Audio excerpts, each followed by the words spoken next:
Hello, kamusta? And welcome to my channel, Mang Kres TV. And I would like to dedicate this video dun sa mga pinanganak noong 80s and 90s. Dahil ang song na pag-aaralan natin ngayon is an old school hit mula sa bandang Side A. Ang title nito is ang Aking Awitin. So, medyo challenging siya kaya medyo excited na rin ako. And alam ko naman kayang-kaya nyo to. Pero bago natin simulan to, gusto kong tignan nyo dyan yung box na pula. May nakikita kayong box na pula dyan. Tapos yung nakasulat na subscribe. Click nyo yan. Tapos sa tabi niya may makikita kayo na bell icon. Pag kinlik nyo yan, may lalabas. Tapos select nyo yung all. Okay? Na-click nyo na? Are you sure? Okay, simulan na natin to. Tutorials at iba pa. Okay, so ang tuning natin is standard. And then, gagawin natin siyang part 1 and part 2 yung intro. Yung part 1, ilalagay natin sa tab. And then yung second part is chords lang. So sa intro, lagay nyo yung index finger nyo sa first fret, second string. And then, open. And then, first string, third fret. Okay, bali ganito siya. And then, bass note ng G. Fourth string open. Third string open. Bali ganito na siya. Okay. And then, bumuo kayo ng shape na A minor 7. Kalabitin nyo tong fourth, third, and second string. Sabay-sabay. Dalawang ulit. Okay, sa pangalawang ulit, isi-slide nyo to. Pero hindi hanggang dito kasi may nakikita ko mga nagko-cover, ini-slide ng buo to. Hindi. Ito lang middle finger ang i-slide nyo dito ng isang fret hanggang third string lang, hanggang third fret lang. Okay? And then itatap nyo tong ring finger nyo dito sa second string, third fret. Sabay, di ba? Bali ganito siya, di ba? And then, first string open. Okay? And then, mag-i-slide back tayo dun sa A minor 7. Okay? And then, first string open ulit. Bali ganito na siya.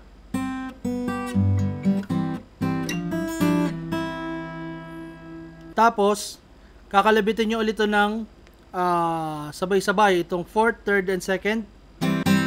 Dalawang ulit. And then, balik sa una. Ganun siya. So, uulitin nyo siya ng 3 ulit. Ang huling bagsak natin is yung G. Diba?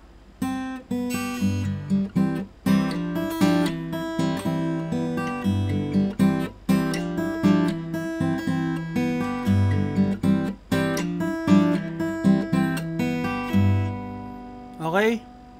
Nakuha nyo? So, kung hindi nyo makuha dahil mabilis, merong option dyan si YouTube na pampabagal. Yun, pwede nyo gamitin yun. And kung hindi naman, i-post nyo yung video, check nyo yung tab. Okay? And then, doon na tayo sa second part. Ang second part is chords lang. G. And then, A minor 7. And then, G over B. And then, A minor 7. Okay? Bali ganito siya. Okay? And then, G ulit. Ito parang plucking na siya. A minor 7. And then, G over B. And then, A minor 7. And then, D7 sus. Okay? Bali ganito siya, yung second part.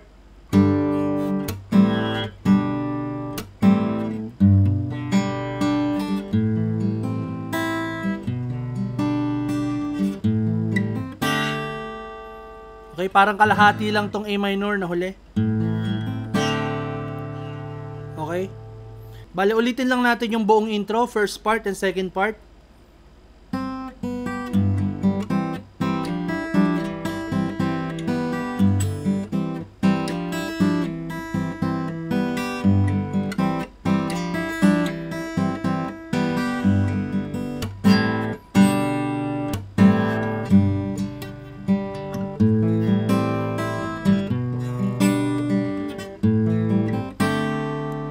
Okay? And then, papasok na tayo sa verse. Sa verse, ang chords niya ay G. Bakit di ko maamin. A minor 7 sa iyo, G over B.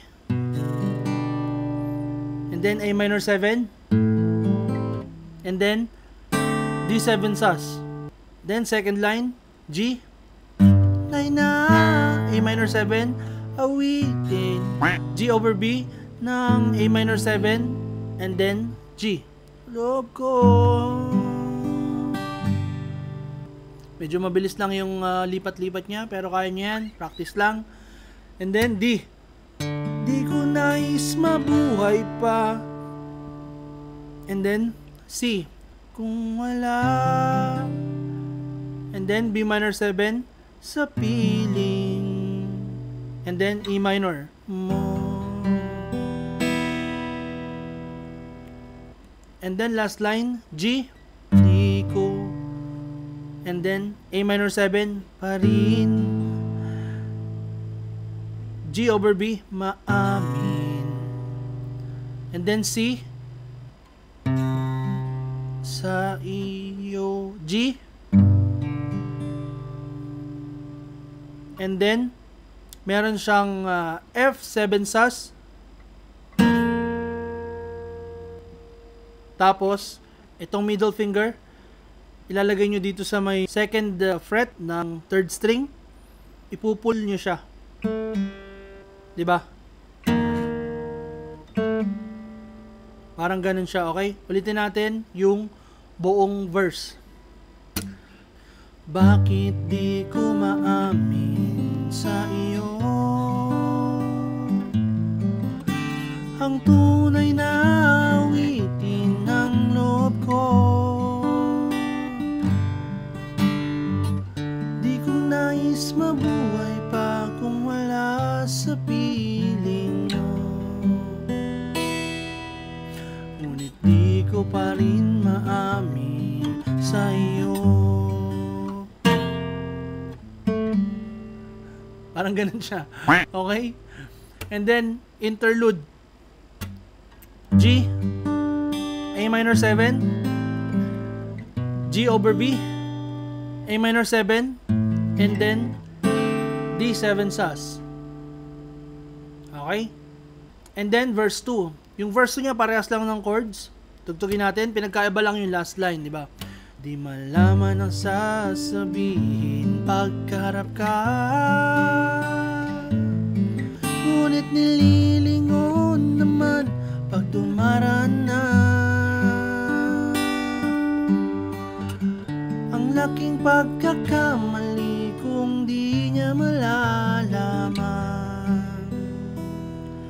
Kaya't sa awitin kong ito ipadarama. Imbis na yung last chord niya is F7 sus, papalitan natin siya ng transition to chorus, which is A minor 7 and then G over B. Diba? Kahit sa awitin kong ito ipadarama.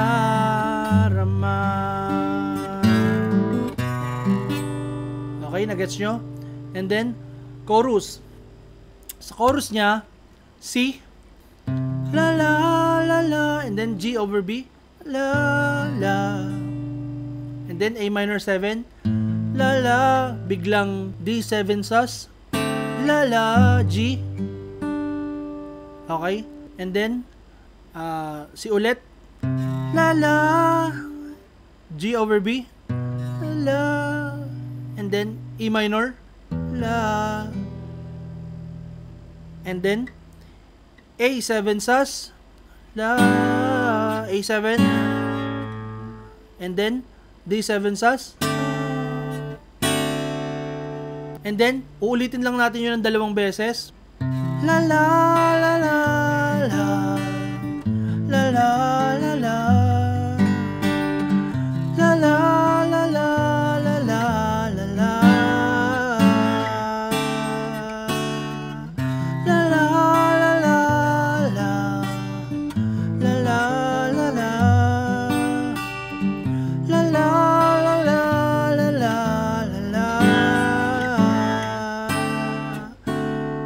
And then yung last line, sa awit G, and then A minor 7, and then G over B,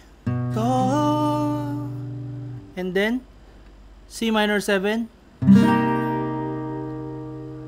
and then F9 sus, like this, padarama, then G, A minor 7, G over B, A minor 7. Okay, 'di ba? Sa awitin kong ito, padarama.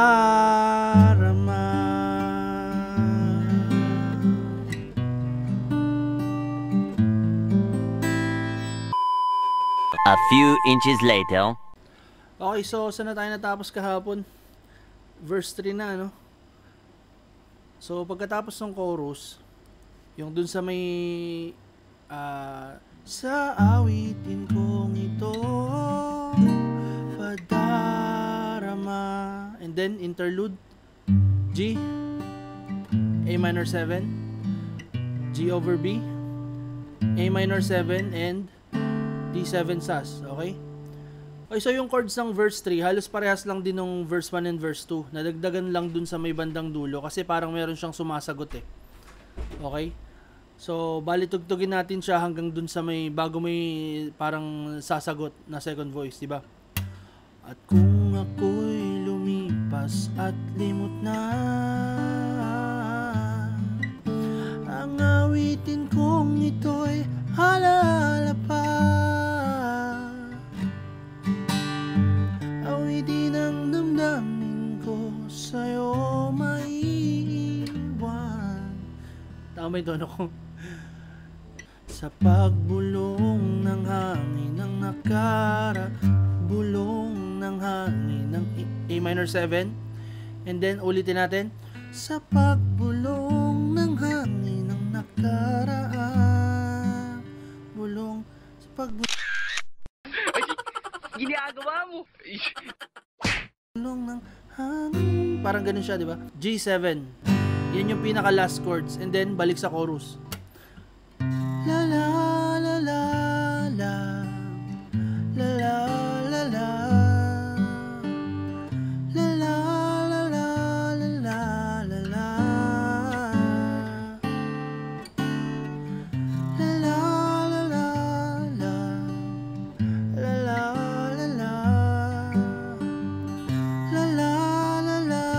la la sa awitin kong ito, padarama.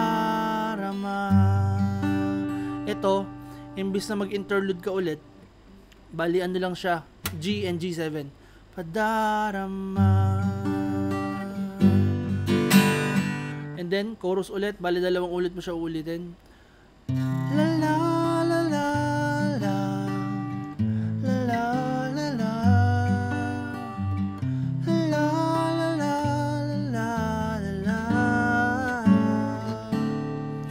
And then dito sa may pangalawang chorus, yung pangalawang ulit nung set ng chords, yung first chord niya madedelay lang ng siguro mga ilang saglit. Parang ganito, di ba? La la la la la la la la la la la la la la la la la la la la. Sa awitin kong ito, padarama. Okay? Yung sa version nila na nasa Wish, ang ending niya is isang G lang, isang bagsak lang ng G. Okay? So, ganun lang siya guys. Alam mo kayang-kaya nyo to. Medyo challenging siya kasi medyo marami din ang tipa niya tapos mabilis yung lipatan. Tapos yung intro meron pang kasamang melody. Pero kung pagtutuunan nyo ng oras, kayang-kaya nyo to. Okay, so that's all. See you in the next video.